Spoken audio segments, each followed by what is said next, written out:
Hey, je vois que tu es quelqu'un de très curieux. Eh bien, bienvenue dans cette vidéo bonus que j'avais cachée parmi tous les liens. Nous allons parler dans cette vidéo, de manière assez brève, ce sera un petit vlog, de la future plateforme de streaming que va proposer Disney d'ici la fin de l'année aux États-Unis et l'année prochaine pour le reste du monde, normalement. Dans l'ensemble, je trouve que c'est assez intéressant. C'est une plateforme qui va servir de concurrence directe à Netflix, par exemple, qui est le leader actuellement. Et je pense qu'ils vont s'en mordre les doigts, vu que les prix sont intéressants de base de ce que va proposer Disney. Et ils ont décidé pour cette plateforme, en tout cas, parce qu'il y a aussi la plateforme Hulu, donc, sur laquelle ils ont les droits, où ils vont mettre tout le catalogue de la Fox. Alors, je sais pas comment, ça va être la guerre des plateformes à ce moment-là. On va se chamailler pour savoir quoi prendre en plateforme, ça va être le bordel. Mais en tout cas, en ce qui concerne la plateforme Disney+, ils vont surtout se concentrer sur tout ce qu'a fait Disney, à part 2-3 trucs comme Mélodie du Sud, mais ça on sait pourquoi. Et il y a une histoire aussi de censure, mais j'y crois pas trop au sujet de Dumbo. Et en fait, ils vont aussi mettre tout ce qui est catalogue Marvel, catalogue Lucasfilm, et aussi National Geographic. Ça peut être intéressant, mais après c'est assez restreint, je trouve personnellement. Je sais pas trop jusqu'où... J'ai un peu peur qu'en fait ce soit trop centré sur le familial et pas assez sur la variété en fait, parce que c'est ce qui fait la force de Netflix, c'est que tu as de tout, mais vraiment de tout. Tu peux avoir du truc pour enfants, tu peux avoir des trucs un peu plus sérieux, tu peux avoir des trucs dark, tu peux avoir des trucs violents, t'as vraiment tout à ta disposition, et c'est ce qui fait la force de Netflix justement, alors que Disney+, ça va vraiment se concentrer sur une clientèle familiale. Donc je sais pas trop.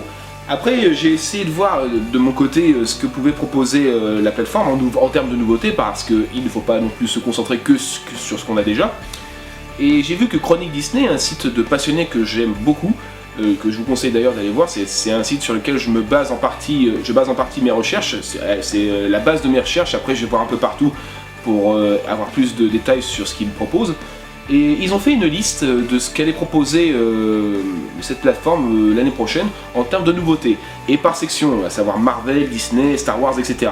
Ce qui est intéressant, et j'imagine que depuis cette liste, il y a eu d'autres nouveautés qui ont été dévoilées, mais je vais me concentrer que sur celle-là, hein. Voilà, j'ai pas... sinon après je vais m'éparpiller et ce sera un peu trop long. Donc on va essayer d'éviter tout ce qui est Marvel, parce que moi ça m'intéresse pas trop. Il parle d'une série WandaVision avec la sorcière rouge et Vision, je ne sais pas du tout qui c'est, je suis désolé. J'en ai déjà parlé il y a longtemps, je ne suis pas un grand fan du MCU de base, donc tout ce qui est Marvel, voilà. À part les Gardiens de la Galaxie, je suis pas très fan. Il y a aussi une série Loki avec l'acteur original qui va être faite apparemment, pour tous les fans de Loki, hein. Voilà. The Falcon on the Winter Soldier, une série live action avec Sebastian Stan dans le rôle du soldat d'hiver. J'ai même pas vu le film Captain America, donc je sais pas ce que ça vaudra. Une série animée Marvel's What If, une série d'animation Marvel modifiant des événements du Marvel Cinematic Universe de façon improbable pour voir ce qui se passerait. Ah d'accord, c'est une série vraiment à la et si quoi. Pourquoi ça peut être marrant, ça. Peut-être que je regarderai ça. Ça pourrait être marrant à regarder. Mais bon, si j'ai pas une bonne base, si j'ai pas vu le Marvel Cinematic Universe avant, ça va être un peu compliqué. En termes d'émissions, ils ont prévu une série documentaire qui s'appelle Marvel 616, qui sera sur les liens entre l'univers Marvel et la vie réelle. Ouais, je sais, ça peut être intéressant, je crois. Et il y a aussi une série produite par Marvel News Media qui parlera des héros de la vie quotidienne. Ah oui, d'accord, c'est un peu comme ce que j'avais vu sur YouTube. C'était une vidéo parlant des vrais gens qui se déguisent en super-héros dans la vraie vie et qui font justice. Je crois que ça va être un truc dans ce genre-là. Je peux me tromper, je n'ai pas plus de détails que ça. En ce qui concerne la session Lucasfilm, à savoir Star Wars, et dans les séries live, il y a quelques trucs intéressants. Et déjà, il y a une série centrée sur Cassian Andor, vous savez, c'est le rebelle qui suit l'héroïne dans Rogue One, et spoilers, qui meurt en même temps qu'elle. Moi j'ai bien aimé Rogue One, et je serais très intéressé de voir un spin-off sur ce personnage, ça peut être intéressant. Il y a aussi une toute première série live action totalement inédite sur le Mandalorian, réalisée par Jon Favreau. Je suis pas très fan du réalisateur, mais je dis peut-être pas non pour sa série, ça peut être intéressant encore une fois. Mais encore une fois, je suis pas très fan de Jon Favreau à la base. En termes de série animée, il y a la dernière saison de Star Wars The Clone Wars qui est prévue. Faudra que je m'y mette un jour à cette série. Ensuite, nous avons en termes d'émission une série sur les coulisses des créateurs de l'univers Star Wars. Ça j'aime bien, ça j'adore. J'aime bien les coulisses. J'ai toujours aimé tout ce qui était making of, tout ce qui était l'envers du décor. J'aimais bien me documenter comment on pouvait faire un film. Et des fois ça m'a porté préjudice parce que maintenant je vois, je vois comment c'est fait de base et j'arrive à imaginer comment c'est fait. Et ça me porte préjudice quand je regarde un film des fois, c'est vraiment un peu dommage.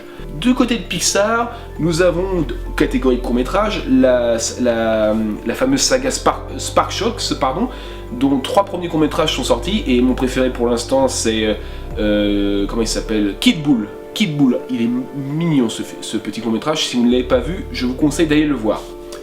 Ensuite nous avons une série, apparemment une petite série de courts-métrages, de 10 courts-métrages qui sera centrée sur, comment il s'appelle, Fox.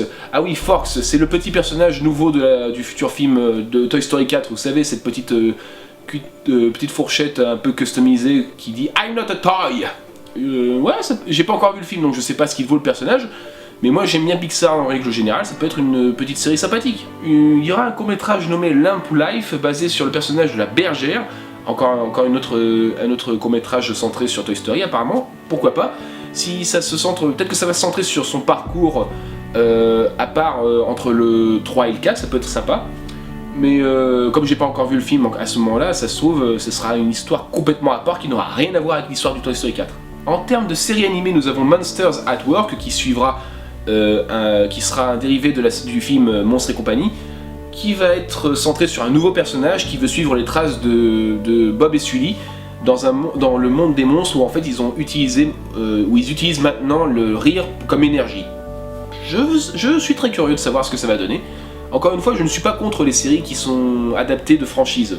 De ce côté-là, si c'est bien fait, c'est tout ce qui compte. Si c'est intéressant, c'est tout ce qui compte aussi. En termes d'émission, on aura un documentaire sur les coulisses de Pixar. Ça, je crois que juste pour ça, je serais prêt à m'abonner au moins un mois pour voir ce documentaire sur Pixar. J'adore leurs films, même Cars 2, je vais pas dire que j'adore Cars 2, mais je le trouve correct, pas non plus immonde.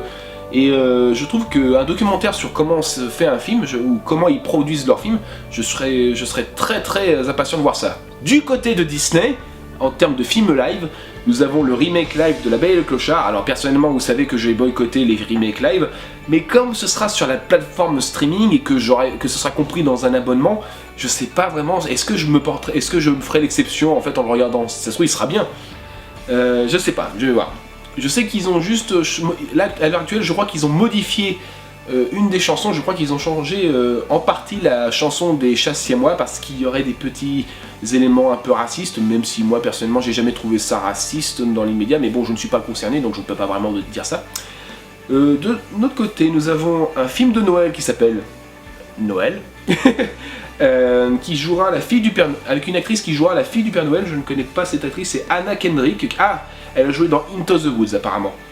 J'ai pas beaucoup de souvenirs d'Into the Woods, c'était sans plus Into the Woods, on verra bien ce que ça vaut ce film, Noël. Le seul truc que j'ai en tête quand on dit la fille du Père Noël, moi c'est ce téléfilm pourri là. Non, je sais pas, on verra. Timmy Failure, un film basé sur la série littéraire du même nom avec comme personnage principal un petit garçon de 11 ans qui est le meilleur détective de sa ville. Ouais, en clair, c'est Sherlock Holmes en herbe. C'est Sherlock Holmes en herbe. Pourquoi pas? J'ai envie de dire, on n'est plus à ça près. Pourquoi pas? Un film live, ça peut être marrant. Hein. Moi, s'il y a une aventure intéressante, une aventure sympathique à suivre, je suis pas contre. Je sais, ça fait beaucoup de pourquoi pas. Mais Stargirl, un film avec Grace Wonderwall, suivant une adolescente arrivant dans l'univers impitoyable d'un nouveau lycée. Je sais pas pourquoi, j'ai un arrière-goût d'High School Musical. Je sais pas pourquoi.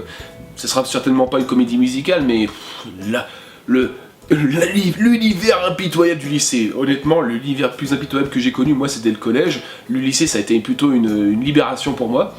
Donc je me sentirais pas concerné. Togo, un film avec Willem Dafoe. Et il jouera dans un film traitant de la course au sérum en 1925 en Alaska.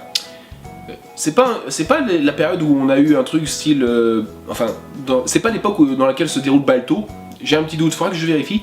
Mais j'ai bien aimé Balto, et si c'est vraiment dans cet univers-là où il y a une course contre la montre pour sauver des habitants malades avec un sérum à aller chercher, moi je pense que ça peut être intéressant. Moi je suis intéressé. En termes de série live, nous avons la série High School Musical. Bref, moi je sais... Voilà. c'est pas pour moi. C'est pas irregardable, mais c'est lourd. C'est du surjeu de Disney Channel et j'ai toujours eu du mal avec le jeu des acteurs de Disney Channel. C'est irritant pour moi. Mais ça me concerne que moi. Ensuite, en termes d'émissions, nous allons avoir Cinema Relics, Iconic Art of the Movies, une série documentaire ABC Studios centrée sur des accessoires et costumes utilisés dans de célèbres films Disney. J'achète. J'achète totalement. Je veux voir ce truc-là.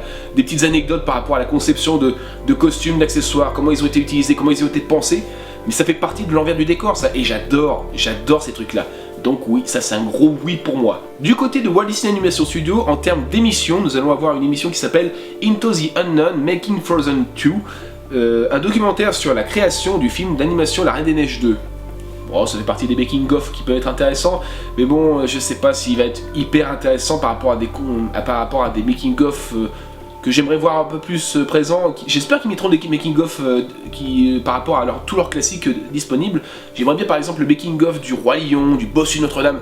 S'ils font ça Disney, mais ils gagnent sur tous les tableaux pour moi déjà. Et bon, un making-of sur La Reine des Neiges 2, pourquoi pas, c'est le film le plus populaire de ces dernières années, chez Disney en tout cas. Donc ouais, on pourra voir. Ink and Paint, une série documentaire sur l'histoire de l'animation Disney. L'animation Disney, j'adore l'animation Disney, j'adore l'animation en général. Je suis pas un expert, mais ça me passionne. Et ça me donne envie. Parce qu'il y a plein d'animateurs dont on n'a pas idée qu'ils existent, parce qu'ils sont cachés sous le label Disney. Et ça, c'est un peu dommage. Donc j'espère que ça va se centrer un peu sur eux. Donc ça, c'est un truc qui me... Ink and Paint, je valide. Moi, je veux le voir. Du côté de Disney Television Animation, nous allons avoir le film Phineas et Ferb. Alors, la série, je la trouve correcte. Mais j'avoue que j'ai plus apprécié ces formats longs. Et là, le fait qu'il va y avoir le film, ben je suis pour. Moi je vais le regarder. Du côté de Disney Theatrical Production, désolé pour l'accent, nous allons avoir en termes d'émission encore, point d'exclamation, une série avec Kristen Bell mettant en avant les comédies musicales. Ben c'est cool, et j'espère qu'ils ont filmé leur comédie musicale, parce que ça c'est pas mentionné, mais j'aimerais qu'on ait l'intégralité, tu sais, une belle mise en scène et tout. J'aimerais qu'on ait par exemple la comédie musicale La Belle et la Bête, la comédie, ils ont fait plein de comédies sur Broadway, et j'aimerais bien qu'il y ait une version filmée, quoi, une version montée. J'aimerais bien en voir une. Ça, ce serait vraiment un truc super à voir, ça. Disney Parks. En termes d'émission, nous allons avoir une série documentaire sur les secrets des Walt Disney Imagineering, créant la magie des parcs à thème Disney, réalisé par Leslie Iwerks. Leslie Iwerks, je crois que c'est, à mon avis, c'est un parent. C'est un parent de Ub Iwerks, le concepteur du design de Mickey Mouse, si pour ceux qui ne le sauraient peut-être pas. Et mais c'est totalement génial ça. J'adore Disneyland Paris. Je rêve d'aller un jour à Walt Disney World et voir comment ils conçoivent leurs attractions, mais ce serait un truc génial. Là pour l'instant je suis content, ouais. Je suis super content. Be Our Chef, bon tu vois la petite allusion à Be Our Guest, une émission dans laquelle des familles vont s'affronter pour créer le dessert idéal pour les parcs de Disney. C'est Top Chef, c'est ça. Je regarderai peut-être un épisode, mais je sais pas, c'est pas mon truc. Après peut-être que ça va être bien fait, mais je regarde pas Top Chef ou Cauchemar en cuisine, des trucs comme ça. Ça m'intéresse pas ces trucs-là. C'est pas mon truc. Le meilleur pâtissier, tout ça. Bon, apparemment dans l'ensemble, c'est tout ce qu'a pu trouver Chronique Disney à cette époque en tout cas.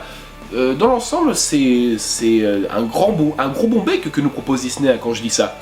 J'ai envie d'y croire. J'ai envie d'y croire à cette plateforme. Moi qui n'ai pas réellement de plateforme à l'heure actuelle, je ne me suis même pas abonné à Netflix, c'est dire. Hein.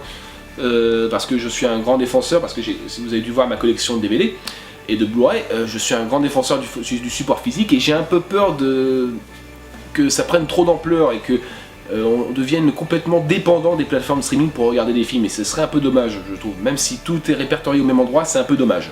Parce que par exemple, on n'est pas sûr d'avoir des VF, on n'est pas sûr d'avoir les making-of, d'avoir des commentaires audio, on n'est pas sûr que les séries ou les films restent définitivement sur ces plateformes, elles peuvent très bien disparaître, je crois que c'est le cas de Netflix d'ailleurs, donc ça m'inquiète un peu. Mais dans l'ensemble, ce que propose en tout cas en termes de nouveautés Disney, bah, ça me correspond parfaitement en tant que fan Disney, donc je pense m'y retrouver. Est-ce que c'est votre cas? N'hésitez pas à le dire dans les commentaires, et j'espère que cette petite vidéo, ce petit vlog bonus vous aura intéressé dans l'ensemble. Je vous dis à très bientôt pour de nouvelles vidéos. Allez, salut!